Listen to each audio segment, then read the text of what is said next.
नोंथांनि दारै बयनिसिमबो खुलुमनाय थाबाय दिनै नोंथांनि दारै दिनै आङो आंनि मेसेजखौ होनो नागिरदों SIP Abacus क'क्राझाराव दिनै आङो गोदान बिल्डिंआव शिफ्ट खालामदों आगोलहाय ब्रह्म बर टेकनिक स्कुलावनो फोरोंथ'नानै दंमोन दा SIP Abacus मा जिनिस नोंथांमोना हयथ' मिथियाबो जानो हागौ सोरबा मिथिनोबो हागौ एसे आं नलेज होनो सानदों SIP Abacus मोनसे स्किल डेभेलपमेन्ट प्रग्राम जेराव माने जों स्टुडेन्टसा थ' रेगुलार कारिकुलामखौ सोलोङानो किन्तु बिनि गेजेराव नुनो मोनदों जे बिराद दानि गथ'फ्रा माने कनसेन्ट्रेसन पावार लस जागासिनो डिस्ट्रेक्सन बारा जागासिनो दं रिजन्सआ बयबो मिथियो सेमानो बे जिहेतु गथ'फोरनि आखायाव मबाइल थायो AI नि जुग दे गट फेसिनेटेड बिसोर माने बेथिं रासिन माने डाइभार्ट जालाङो माइन्डआ आरो लेखायाव कनसेन्ट्रेट खालामनो थाखाय बिसोरना बहुत गोब्राब जायो दा जोंना बे सिस्टेमा बिदि जे जोङो ब्रेनखौ ट्रेन खालामोबा गथ'फोरनि ब्रेनखौ केलकुलेसनावबो हेल्प खालामो नो डाउट बाट बेयाव माने गथ'फ्रा 5 मिनिट माने स्थिर जिरायनानै लेखा फरायनो माने गोब्राब जायो बिसोरखौ जोङो स्थिर खालामनानै फरायनो हानाय कनसेन्ट्रेसन पावार स्टेबिलिटि पावार बे माने फैयो आरोखि मानोना बिसोरहा माने दा बे ट्रेनिंनि दारैनो बिसोरनि ब्रेनखौ बिसोर कन्ट्रल खालामनो हायो दा बिसोरनि लार्निं केपासिटियाबो बहुत फास्ट जायो बिसोरो एसे फरायबानो गोसोआव थायो and we have got this बे ट्रेनिंनि माध्यमजोंनो जोङो concentration visual focus and learning capacity along with retention power बे माने बारियो एन्ड कन्फिडेन्स बिसोर माने रासिन जायो जों नुनो मोनदों आरो चेन्जेस दा नोंथांमोना पेरेन्ट्सनि दारैबो मिथिनो मोनगोन जे बिथांमोना मारै गावनि गथ'आव चेन्जेस नुदों आगोलहाय मारैमोन दा मारै जालांदों आरो आं सानो जे बिदि ट्रेनिंखौ साफ्रोमबो गथ'आ मोननांगौ and I should suggest that it should be compulsory in all schools दा बाहेरायावथ' दस्रा जायगायावथ' कम्पालसरिखा दा जोंनि जायगायाव बेफोरबायदि कम्पालसरि खालामोबा होमबा माने गथ'फोरनि लार्निं केपासिटिया बुजिनाय केपासिटि कनसेन्ट्रेसन पावार स्ट्रं जानानै बे इन डेप्थ जिखौ माने नलेज लानांगौ बेखौ माने बिसोर लानो हागोन आरो उनावहाय माने जिखुनु कम्पिटिसन जा बिसोरो अभारकाम खालामनो हागोन बिसोर माने ग्रुम जानाय बायदि होनो हायो आरो बेथ' ओरैनो आजि 21 इयार्ससो जाबाय बे सोलिनाया जोंना हेड अफिसा चेन्नाइआव दं जोंनि डिरेक्टरा जाबाय मेनेजिं डिरेक्टरा दिनेश भिक्टर सार ओमफ्राय स्टेट हेडआ दा जोंनि स्टेटखौ जाय सालायगासिनो आन्डार माने स्टेटनि आन्डाराव जोंहा 5 सेन्टार्स दं बहुत जायगायाव 50 सेन्टार्स दं बहुत जायगायावनो बिनि गेजेराव जोंनि मोनसे सेन्टार ओमफ्राय स्टेट हेडआ जोंना तरुणाबार सार जाय दिनै जोंनि माबाखौ इन'ग्रेट खालामदों सेन्टारखौ इन'ग्रेट खालामदों एन्ड जोंना 8 CIs दं 1 सेन्टार मेनेजार 1 एसिस्टेन्ट LCL दं एडमिसन सिस्टेमा जेब्लानो फैयो होमबानो एडमिसन लानो हायो जोङो बाव बेच बानायो 15 मेम्बार्सनि मोनसे बेच बानायो ओमफ्राय वान्स इज 15 मेम्बारा जाबानो जों बेखौ माने स्टार्ट खालामो we do not acid 15 more than 50 जों 50नि बारा लाया माने बाव स्किल डेभेलपमेन्ट नालाय जों साफा मोजाङै नायनांगौ जायो अभार क्राउडेड जाबा बे माबाया फैया आरोखि क्वालिटिया फैया बेखायनो जों 15 और लेस देन 50 उइकलि वान्स बाव लेभेल्स थायो बाव 11 लेभेल्स थायो 11 लेभेल्ससिम जों फोरोङो 1 लेभेलाव 4 मान्थ्सनि जायो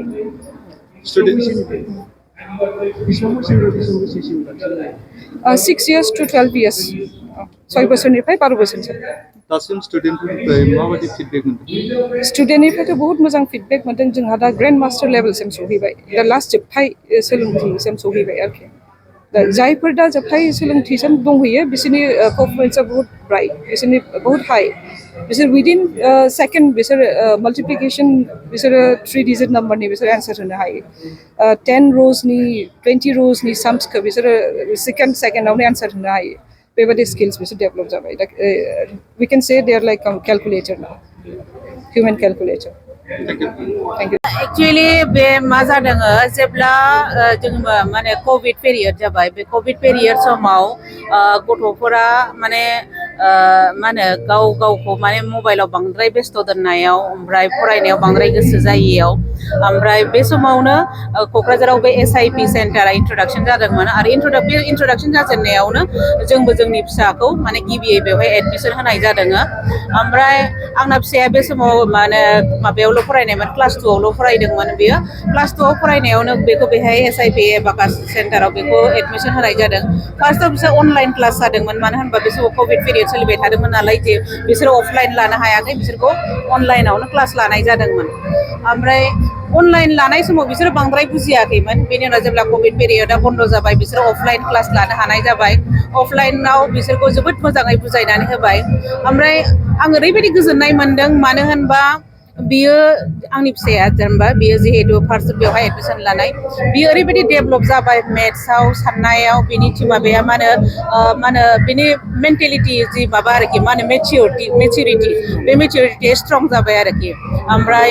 स्टेबिलिटिबो फैबाय बियो माने स्टेबल जाबाय मेथ्सखौ गोसो होनानै साननो हानाय जाबाय आरो बियो बे मेथ्स साननो हानाय पावारानो बेखौ बांद्राय स्ट्रं खालामनायनि जाहोनाव बियो क्लासावबो मोजां रिजाल्ट खालामनो हाबाय मेथ्सआव ओमफ्राय जेब्ला बेवहाय मा होनो क'क्राझाराव मा होनो स्टेट लेभेलनि फार्स्ट मा जादोंमोन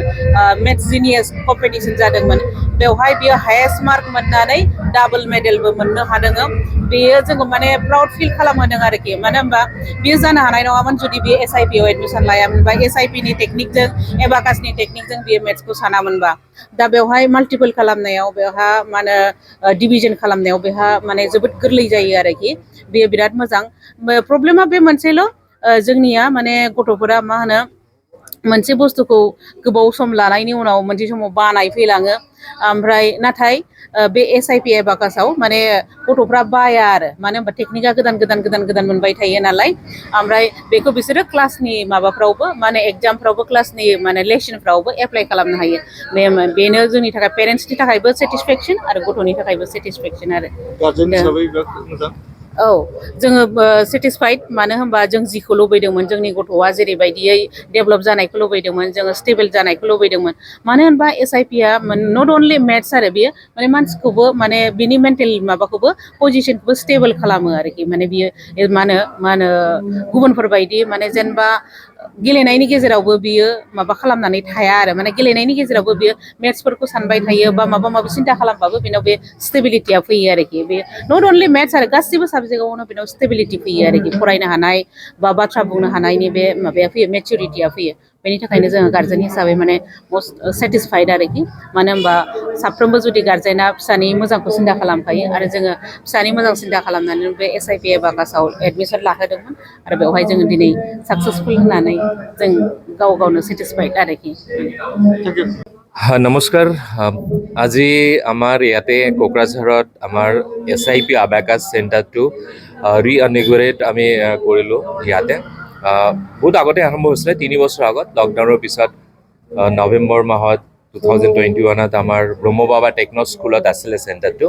এতিয়া আপুনি দেখাই পাইছে এই বিল্ডিংটো নতুনকৈ লোৱা গৈছে নিউ ইনফ্ৰাষ্ট্ৰাকচাৰ একদম বহুত ধুনীয়া বঢ়িয়া SIP এবাকাছৰ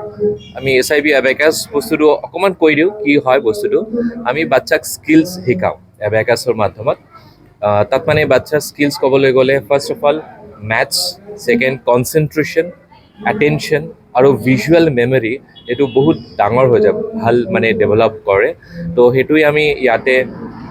অসমৰ ভিতৰত বহুত জেগাত আছে আমি কোকৰাঝাৰত আৰম্ভ কৰিছোঁ 2021ত আমি বহুত ইয়াতে কৌতূহলী পেৰেণ্টছ আমি দেখা পাইছোঁ তাহাঁতৰ সৰু বাচ্চা ছোৱালীক ল'ৰাক ইয়াতে দিছিলে তাহাঁতৰ বেনিফিট চাই পেলাই আৰু বহুতে আহিলে তো আমাৰ য'ত আছিলোঁ আগতে আছিলে ক্লাছ হৈছিলে তাৰ পৰা আমি ইয়াত আহি গ'লোঁ তো আজি এইটোৰ শুভ আৰম্ভ উদ্বোধন হ'ল আকৌ আপুনি দেখাই পাইছে ধুনীয়া চব ভিতৰতে বহুত ডাঙৰ ক্লাছৰুমছ আছে 8টা-9টা ক্লাছৰুমছ আছে তাতে ইয়াতে আপোনালোকে যদি ধুনীয়া আছে তেতিয়া আহিব পাৰে আহি চাই যাব পাৰিব ইয়াতে আমাৰ গোটেই প্ৰত্যেক দিন খোলা থাকিব ইভেন দেওবাৰতো আমি open so you can all of you can come I can invite you on camera so you can come and visit once if you have child